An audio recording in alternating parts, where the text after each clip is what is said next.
Il nous faut suivre l'agneau partout où il va. Et nous répéter ce verset. Il livre l'Apocalypse 14. Le suivre l'agneau partout où il va, constamment. Et nous conformer à ce verset dans toute notre attitude au quotidien, nos émotions, nos pensées, nos actes. Suivre ce modèle qu'a été le Christ dans l'histoire et qu'il est aujourd'hui par son esprit en nous.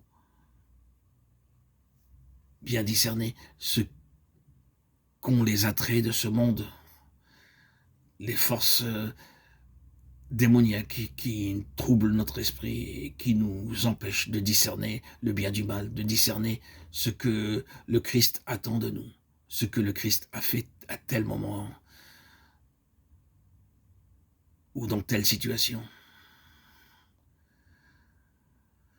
Nous sommes appelés les prémices de l'agneau, c'est-à-dire quand nous, premièrement, les droits, les pensées, les désirs et les intentions de Dieu doivent être pleinement respectés. Nous devons passer et être les premiers à être passés par la fournaise, par le creuset de la souffrance, qui fera alors mûrir de la souffrance spirituelle. Et ainsi, nous pourrons bien réagir. Ces 34 ans de bipolarité que j'ai subis m'ont préparé à connaître et à voir et à vivre la présence de Christ pendant toutes ces années, depuis ma préadolescence.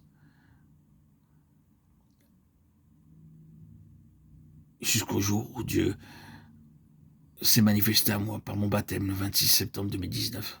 Quelle merveilleuse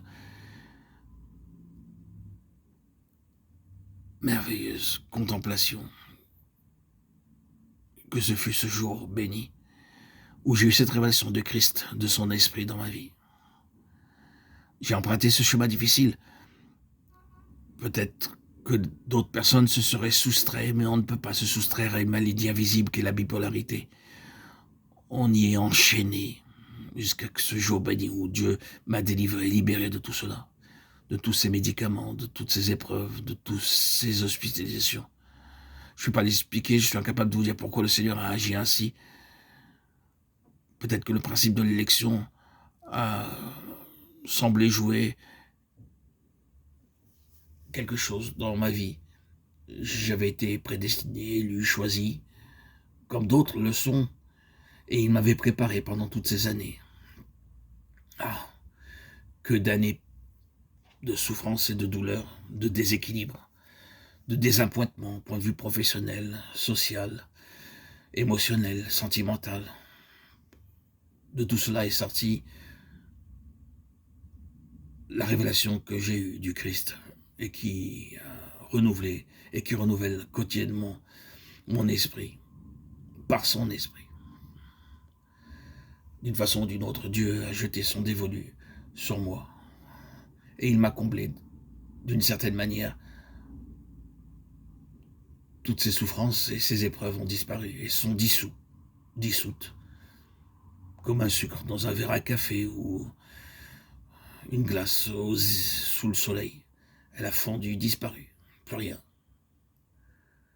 Le Seigneur Jésus-Christ m'a fait passer par des expériences très profondes que sûrement d'autres croyants ont connues. Beaucoup de personnes ont eu sûrement pitié de moi, ont eu de la peine, mais que faire? Mon mariage, bien sûr, à mes 25 ans, a donné un semblant d'équilibre au regard des autres. Ah, ça y est, Arnaud a retrouvé une vie normale. Il sera peut-être plus équilibré.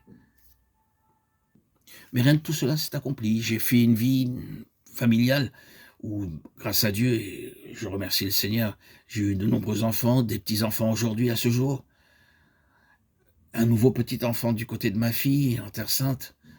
C'est merveilleux, combien Dieu est bon. Mais ma souffrance fut toujours là, présente, puissante, anormale. Ah, personne ne pouvait m'aider. Aucun encouragement aux paroles même les plus chaleureuses, les plus consolantes, si on peut dire ce mot, ne pouvaient guérir cette plaie qu'est la bipolarité. J'étais désarmé devant ces forces, pas démoniaques, mais invisibles, ces tourments, ces déséquilibres, ces états émotionnels, extatiques, enthousiastes, euphoriques, apathiques, euh, dépressifs.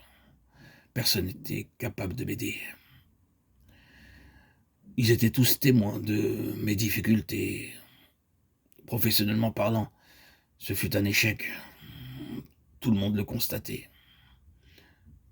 Ils étaient témoins de mes difficultés, de mes tribulations anormales que je rencontrais, de ces hospitalisations, de ces traitements. Mais qu'importe, Dieu est venu et il s'est révélé à moi. Et je le remercie à ce jour.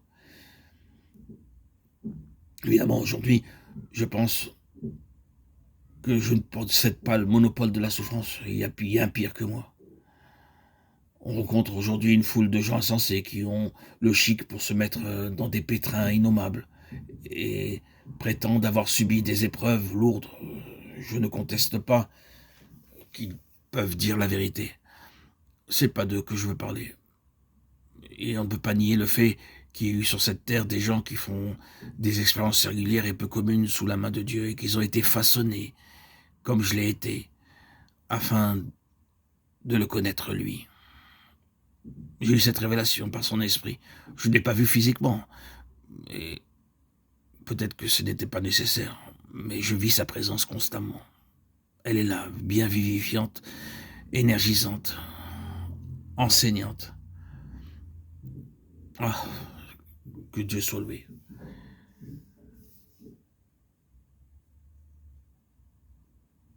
J'étais sous tes mains, Seigneur, modelé, raffiné. Tu m'as préparé pour te connaître.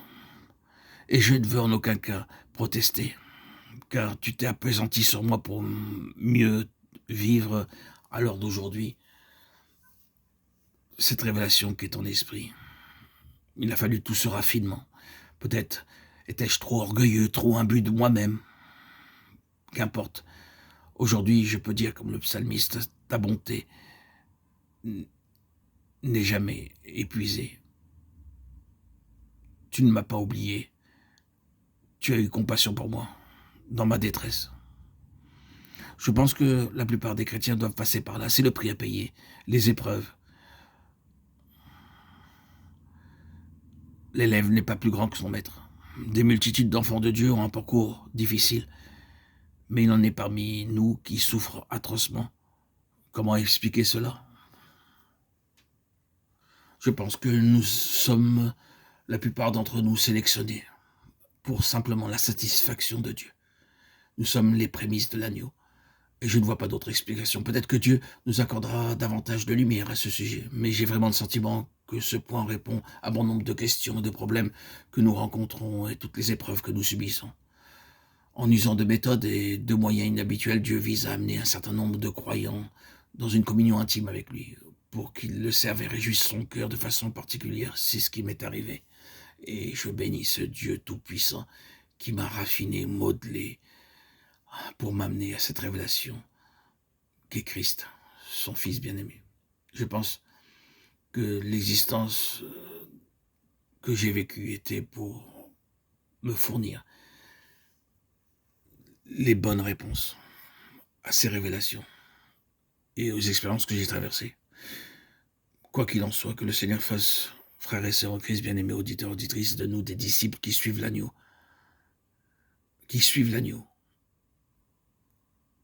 Et ce verbe est au présent.